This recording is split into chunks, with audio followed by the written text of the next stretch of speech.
भौतिकी में नया चैप्टर स्टार्ट करेंगे। 2 चैप्टर आप लोगों के कंप्लीट किए गए हैं भौतिकी में शुरू के। अध्याय 3 चालू करेंगे हम लोग, विद्युत धारा। विद्युत धारा बहुत ही आसान चैप्टर है। शुरू में कुछ कैलकुलेशन आप लोगों को देखने हैं, उसके बाद बहुत सिंपल चैप्टर है ये। साथ में पढ़ाई करेंगे तो कोई दिक्कत नहीं होने वाली है। तो सबसे पहले विद्युत धारा क्या है आप लोग प्रश्न बना लेंगे। विद्युत धारा क्या है? तो हर बार बोला हूं बेटा, किसी चालक से इकाई समय में किसी चालक में इकाई समय में जो आवेश प्रवाहित होती है उसकी मात्रा क्या कहलाती है? विद्युत धारा कहलाती है। तो किसी चालक में इकाई समय में प्रवाहित होने वाले आवेश की मात्रा को अपन क्या कहते हैं? विद्युत धारा कहते हैं। तो विद्युत धारा बराबर होगा बेटा आवेश बटा समय। यदि t समय में q आवेश प्रवाहित होती है तो विद्युत धारा I बराबर होगा q/t। याद रखना, धारा एक अदिश राशि है। इसका SI पद्धति में मात्रक एम्पियर, कूलाम प्रति सेकेंड भी इसका मात्रक हो सकता है। तो ये डिफिनेशन हो गया आप लोगों का। आप लोग लिखेंगे बुक को देख के, अदिश है याद रखना। अब आगे प्रश्न आप लोग करेंगे बेटा, धारा घनत्व क्या है? विद्युत धारा बोला हूं, धारा घनत्व क्या है? विद्युत धारा की डिफिनेशन बहुत क्लियर है। आवेश प्रवाह की दर को धारा कहते हो। इकाई समय में किसी चालक से प्रवाहित होने वाले आवेश की मात्रा विद्युत धारा कहलाती है। सिंपल सी बात है। तो वो अब धारा घनत्व क्या है? तो धारा घनत्व क्या है इसके बारे में अपन बात करेंगे। तो बुक से ही लिखेंगे, मैं शॉर्ट में बता बस रहा हूं क्योंकि डिफिनेशन है बेटा। किसी चालक के एकांक क्षेत्रफल से, मतलब बटा में क्षेत्रफल आ जाएगा, किसी चालक के एकांक क्षेत्रफल से प्रवाहित विद्युत धारा को धारा घनत्व कहते हैं। तो धारा घनत्व को जैसे डिनोट करते हैं I/E आएगा। किसी चालक के एकांक क्षेत्रफल से, एकांक अनुप्रस्थ क्षेत्रफल से प्रवाहित धारा को धारा घनत्व कहते हैं। तो धारा घनत्व बराबर आएगा धारा बटा क्षेत्रफल, J बराबर I/A। I का मात्रक एम्पियर होगा, क्षेत्रफल का मात्रक वर्ग मीटर, तो इसका मात्रक होगा एम्पियर प्रति वर्ग मीटर। तो मैंने 2 चीजें आप लोग बताए हैं, विद्युत धारा और आप लोगों को बताया गया क्या? धारा घनत्व। डिफिनेशन बस छोटा छोटा आप लोगों को कॉपी में क्लियर करना है। मैं I बराबर ये भी बताया था बेटा Q/T। तो I बराबर ये भी हो सकता है, आवेश का क्वांटिटीकरण कहता है, आवेश का मान होता है me/T। कई बार ऐसे भी दे देता है सवाल में आप लोग को, इलेक्ट्रॉन की संख्या जितनी निकलेगी ग्रहण करेगी उसको इनसे गुणा करेंगे, आवेश बन जाएगा। ठीक है, तो न्यूमेरिकल में हो सकता है। अब हो सकता है बेटा 1 एम्पियर धारा को परिभाषित करिए। 1 एम्पियर धारा को परिभाषित करें, आप लोग खुद भी करेंगे। तो मैं बार बार बोल रहा हूँ 1 एम्पियर 1 वोल्ट सूत्र के आधार पे होता है। तो I बराबर Q/T आप जानते हैं। I बराबर इसको 1 कूलाम ले लेता हूँ और इसको 1 सेकंड ले लेता हूँ, तो I बराबर आ जाएगा 1 एम्पियर। अब मजे से 1 एम्पियर परिभाषा को आप लोग लिख दीजिए। यदि किसी चालक में 1 सेकंड में प्रवाहित होने वाली मात्रा, आवेश की मात्रा 1 कूलाम हो तो चालक में प्रवाहित धारा 1 एम्पियर कहलाएगी। किसी चालक में 1 सेकंड में यदि 1 कूलाम आवेश प्रवाहित हो तो चालक की धारा क्या कहलाएगी? 1 एम्पियर। तो ये एक वाली परिभाषा आप लोग बनाना सीखें। कई बार हम लोग छोटी छोटी चीजों को बोलना भूल जाते हैं, कहाँ से आया ये नहीं सोचेंगे। ठीक है, अब हम बात करेंगे बेटा अपवाह वेग क्या है। इसको अनुगमन वेग भी बोलते हैं। अलग अलग लिखा है। अपवाह वेग या अनुगमन वेग क्या है? अपवाह वेग या अनुगमन वेग क्या है इसके लिए व्यंजक ज्ञात करना है। प्रश्न होगा अपवाह वेग या अनुगमन वेग क्या है, इसके लिए व्यंजक भी ज्ञात करना है। व्यंजक ज्ञात करें तो हम विद्युत धारा प्रवाहित करते हैं, क्या होता है देखिए, चालक तार के दोनों सिरों पर विभवांतर लगाएंगे।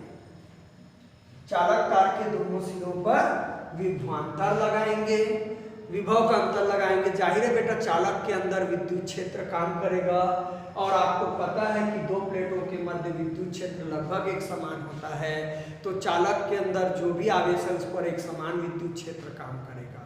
इलेक्ट्रॉन ही है आवेश, तो विभवांतर लगाओगे तो एक पे कम विभव लगाओगे, एक पे ज़्यादा विभव लगाओगे। ज़्यादा विभव मतलब प्लस चार्ज वाला, कम विभव यानी कि माइनस वाला चार्ज वाला। तो जाहिर है इलेक्ट्रॉन पे चूंकि ऋणावेश होता है इसलिए वो उच्च विभव की तरफ जाएगा इलेक्ट्रॉन, विद्युत धारा का प्रवाह निम्न विभव की तरफ होगा। ये सांकेतिक दिशा है। तो बेटा विद्युत क्षेत्र के प्रभाव में चालक पर बल लगेगा, जिसके कारण चालक गति करते हैं। तो ये चालक गति करते हैं, अपनी जगह से निकलेंगे तो जिस परमाणु से निकले उसमें धनायन बन जाएंगे, प्रोटॉन जिसको आप बोल सकते हो।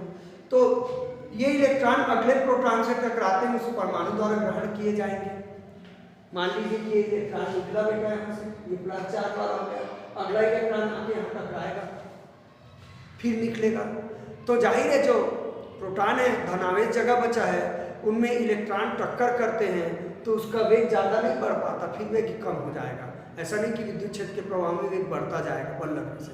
तो विद्युत क्षेत्र की उपस्थिति में चालक के अंदर इलेक्ट्रॉन है, एक नियत औसत वेग से गति करता है, जिसको हम क्या कहते हैं आप लोगों का अनुगमन वेग कहते हैं। विद्युत क्षेत्र के प्रभाव में चालक के अंदर इलेक्ट्रॉन है, एक नियत औसत वेग से गति करता है, जिसको अपन कहलाते हैं क्या, अनुगमन वेग कहा जाता है। तो मैं लिख देता हूं अनुगमन वेग। अनुगमन वेग, अपवहन आप लोग जो लिखे हैं ना, अपवाह वेग बोलाई, अपवाह वेग या अनुगमन वेग। अनुगमन वेग क्या होगी, परिभाषा है जो विद्युत क्षेत्र के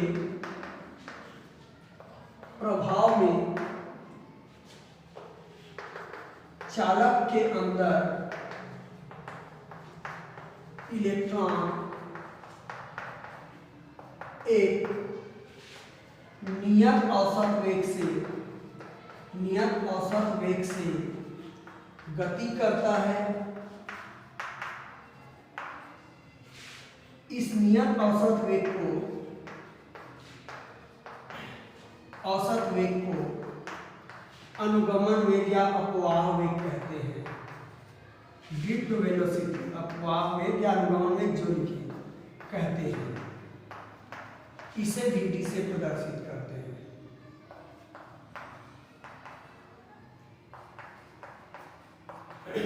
ये हो गया अनुगमन वेग या अपवाह वेग की परिभाषा। इंग्लिश में ड्रिफ्ट वेलोसिटी बोला जाता है, इसलिए संकेत VT हुआ।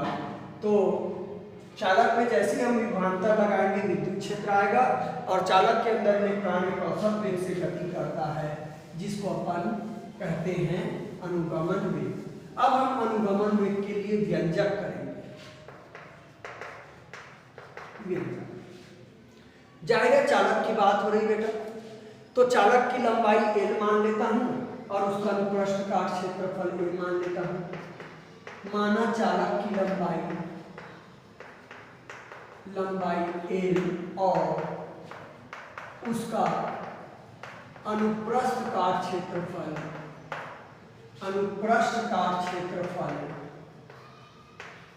A है। अतः चालक का आयतन होगा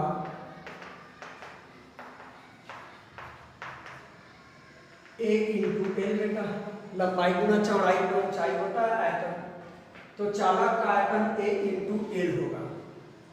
अब विद्युत धारा का प्रवाह इलेक्ट्रॉनों के कारण होता है, तो माना एकांक आयतन पर चालक के एकांक आयतन पर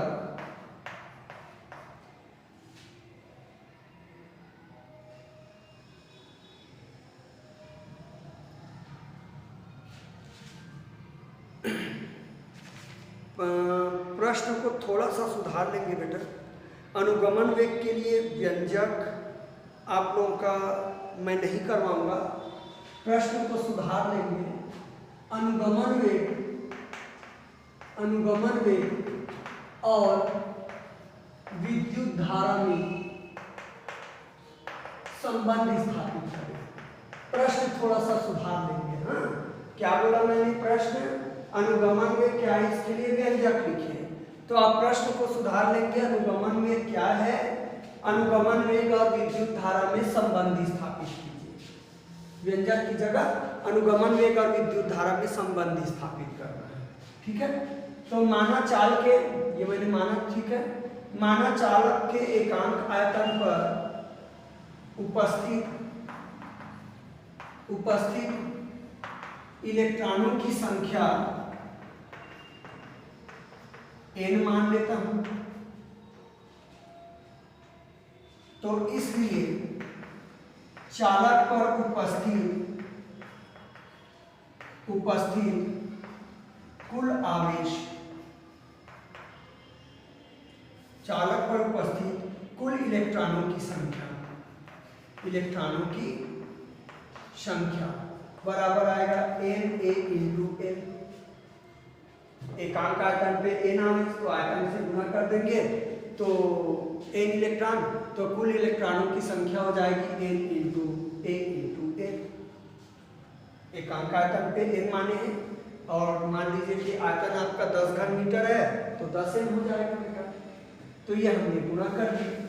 अब आप सभी जानते हो कि एक इलेक्ट्रॉन पर आवेश E होता है। एक इलेक्ट्रॉन पर आवेश कितना होता है? E होता है। तो एक इलेक्ट्रॉन पर आवेश E हो तो चालक पर कुल आवेश Q बराबर होता है बेटा इलेक्ट्रॉनों की संख्या और E से गुणा हो जाएगा। जितने इलेक्ट्रॉन हैं उससे संख्या से गुणा कर देंगे एक इलेक्ट्रॉन पर आवेश को, तो ये आप लोगों का Q निकल जाएगा NeA इंटू N। ठीक है आप लोगों का। अब मान लेते हैं बेटा इलेक्ट्रॉन का अनुगमन वेग Vd है।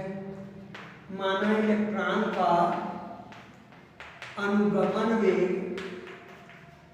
Vd है और इलेक्ट्रॉन को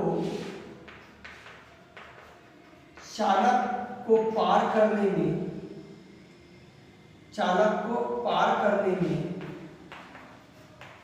लगा समय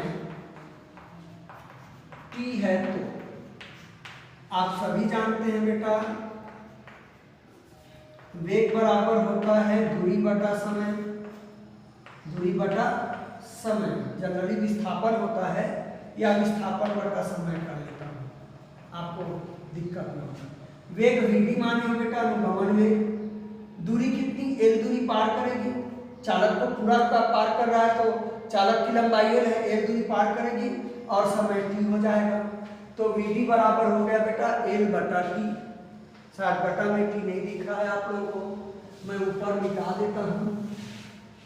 तो Vd बराबर हो गया L बटा t, तो t बराबर हो जाएगा L बटा Vd, जहाँ Vd आपका अनुगमन वेग है। अब विद्युत धारा जानते हैं बेटा Q बटा t होता है, इसलिए t निकालें। इसलिए चालक में प्रवाहित विद्युत धारा I बराबर होता है Q अपॉन t। तो I बराबर Q का मान आया है NeA इंटू L और t का मान है बेटा L बटा Vd। मैं मान को रख दिया आप लोगों का, किसका? Q और t का मान रख दिया। नीचे वाले को उलट दीजिए, तो I बराबर होगा NeAL गुणा Vd अपॉन L और L कट जाएगा, तो I बराबर हो गया NeA इंटू Vd। ये रहा बेटा विद्युत धारा और अनुगमन वेग में संबंध। समीकरण 1 है, विद्युत धारा और अनुगमन वेग में संबंध है। जो आता है वही मैं बताऊंगा। समीकरण 1 विद्युत धारा और अनुगमन वेग में संबंध है। यदि प्रश्न को बदल दिया और बोला कि धारा घनत्व और अनुगमन वेग में संबंध ज्ञात करो, तो मैं धारा घनत्व भी निकाल रहा हूं बेटा आप लोगों का, हालांकि प्रश्न में बोला नहीं है। तो धारा घनत्व J बराबर होता है I बटा A, तो J बराबर I का मान रख देता हूं NEAVD बटा A, तो A और A कट जाएगा, तो ये रहा धारा घनत्व और उसमें संबंध। तो J बराबर हो जाएगा NEVD, तो ये धारा घनत्व और अनुगमन वेग में संबंध है, समीकरण 2 है। बढ़ा के लिख लो, कई बार हो सकता है आप लोगों को दे दे, ठीक है। इसके बटा में A है बेटा, दिख लिया है, I का मान रखा हूँ, बटा में A है, तो A कटा है, आप लोगों को दिख गए हैं, फिर अब शायद आप लोगों को दिखे हैं, ठीक है। तो इस प्रकार से ये आप लोगों का समाप्त होता है अनुगमन वेग के बारे में। अब हम बात करेंगे ओम का नियम। आप सभी जानते हैं, यदि किसी चालक की भौतिक अवस्था में कोई परिवर्तन न हो तो चालक में प्रवाहित होने वाली धारा उसके सिरों पर लगाए गए विभवांतर के अनुक्रमानुपाती होता है। तो आप लोगों का प्रश्न होगा, ओम का नियम लिखिए एवं इसकी सीमाएं बताइए। सीमाएं को शर्तें बोल सकते हैं। ओम के नियम लिखें एवं इसकी शर्तें लिखें। तो आप लोग बुक से देख के लिखें, अपने मान से मैं बोल देता हूं। यदि किसी चालक की भौतिक अवस्था में कोई परिवर्तन न हो, बहुत जरूरी है ये सब, यदि किसी चालक की भौतिक अवस्था में कोई परिवर्तन न हो तो चालक में प्रवाहित होने वाली विद्युत धारा I उसके सिरों पर लगाए गए विभवांतर V के अनुक्रमानुपाती होती है, अर्थात V is proportional to I, यानी कि V is equal to RI, जहां R एक अनुपातिक नियतांक है जिसे चालक का प्रतिरोध कहते हैं। ये ओम का सिंपल सा नियम है, याद होनी चाहिए सभी को। अब ओम के नियम की शर्तें, तो दो शर्तें आएंगी बेटा। एक ही शर्त है, चालक की भौतिक अवस्था में परिवर्तन ना हो, तो उसको दो भागों में बांट देंगे। भौतिक अवस्था मतलब होता है बेटा ताप दाब आयतन, ताप दाब आयतन। तो चूंकि चालक ठोस है तो दाब वाला इशू नहीं है, तो अब ताप आयतन हो गया। तो पहला शर्त हो जाएगा ताप में कोई परिवर्तन ना हो। क्यों? क्योंकि ताप बढ़ाने से चालक का प्रतिरोध बढ़ जाता है, इसलिए ओम का नियम आपका लागू नहीं होगा, ठीक है। ताप में कोई परिवर्तन ना हो चालक के। दूसरा, चालक में कोई विकृति ना हो, मतलब चालक खटे मत, कहीं पे धारा प्रवाहित करते समय चालक का क्षेत्रफल कम ज़्यादा मत हो जाए, कटे फटे मत, क्योंकि बेटा कटा फटा रहेगा तो कर्व बनेगा तो आयतन फर्क पड़ेगा, ठीक है ना। तो दो शर्त आप में लिखेंगे, ताप में परिवर्तन नहीं होना चाहिए और दूसरा चालक में कोई विकृति नहीं होनी चाहिए, और ये दो शर्त आपके आएंगे ओम के नियम में। बुक में पेज नंबर 207 पे है, नियम और शर्तें दोनों को लिखेंगे। अगला मैं क्वेश्चन करूंगा, ओम के नियम को सिद्ध करें। ओम के नियम को सिद्ध करें, ओम के नियम को सिद्ध करें। तो बेटा समीकरण 1 तक आप लोग नकल करेंगे, अभी आया ना मैंने, I बराबर NEAVD, जैसे भी मानो समीकरण 1 तक नकल करेंगे। अनुगमन वेग और विद्युत धारा में संबंध वाला जो व्यंजक अभी थोड़ी देर पहले किया हूं, इससे आगे मैं बताऊंगा। हम जानते हैं कि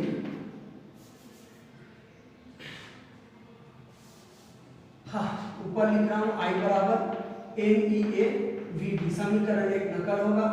अब आ जाइए, हम जानते हैं कि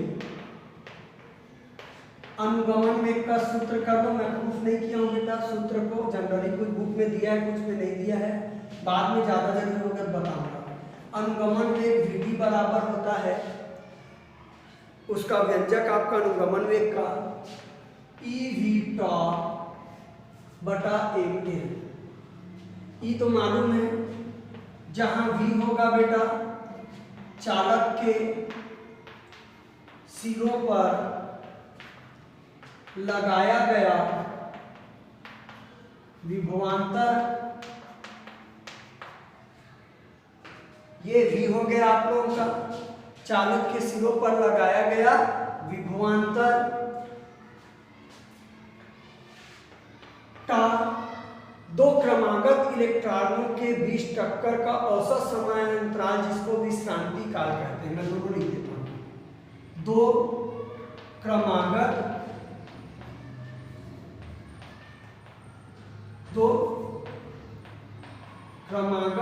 इलेक्ट्रॉनों के मध्य, दो क्रमागत इलेक्ट्रॉनों के मध्य जो टक्कर होता है उसका होगा औसत समय अंतराल। इसको अपन बोलते हैं क्या?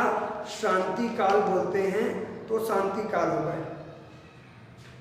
तो दो इलेक्ट्रॉनों के क्रमागत टक्कर होगा, दो इलेक्ट्रॉनों के क्रमागत टक्करों के मध्य,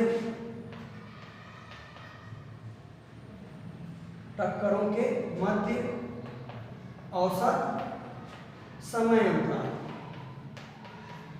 जिसको भी शांति काल कहा जाता है, लिख सकते हो। विश्रांति काल, इसको भी अलग अलग बुक ने अलग अलग लिखा है। किसी बुक ने शांति काल बोला है, किसी बुक ने विश्रांति काल बोला है।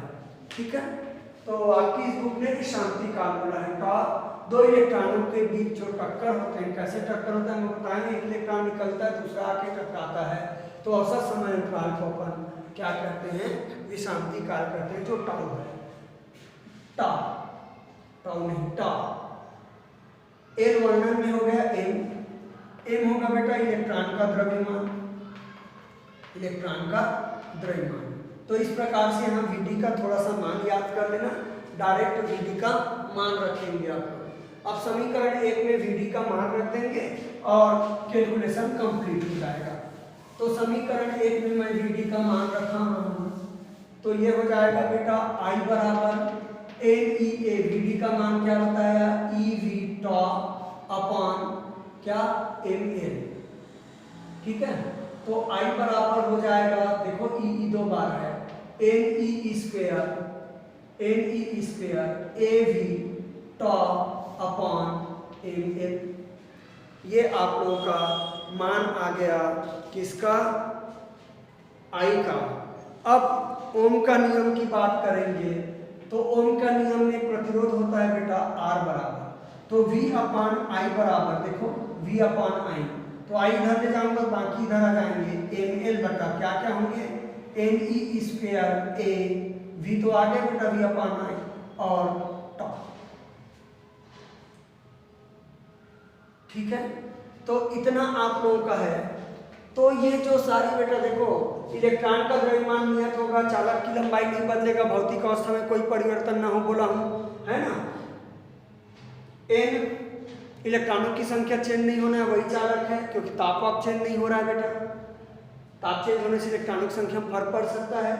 एक इलेक्ट्रॉन पर आवेश है, ए चालक का अनुप्रस्थ का क्षेत्रफल चेंज नहीं होगा। टा औसत समय काल है बेटा, तो दो इलेक्ट्रॉनों के बीच विभवांतर एक जैसे लगाए हैं, तो दो औसत समय अंतरालों के बीच आपका विद्युत क्षेत्र चूंकि सेम है, तो टक्कर का समय शांति काल भी नहीं बदलना है। ये सारे के सारे नियतांक है, तो इसका मतलब उसको R बोल सकते हैं।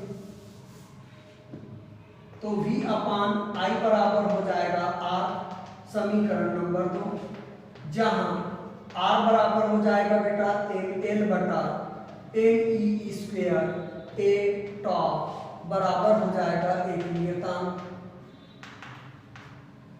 ठीक है, तो ये हो जाएगा आपका V is proportional to RI, then V is proportional to I। यही ओम का नियम है। फिर लिखना ओम का नियम, यदि चालक की भौतिक अवस्था में कोई परिवर्तन न हो, तो चालक में प्रवाहित होने वाली धारा I उसके सिरों पर लगाए गए विभवांतर V के अनुक्रमानुपाती होता है। तो इस प्रकार से हमने ओम के नियम को प्रूफ कर दिए। कल आगे अपन प्रतिरोध के बारे में पढ़ाई करेंगे।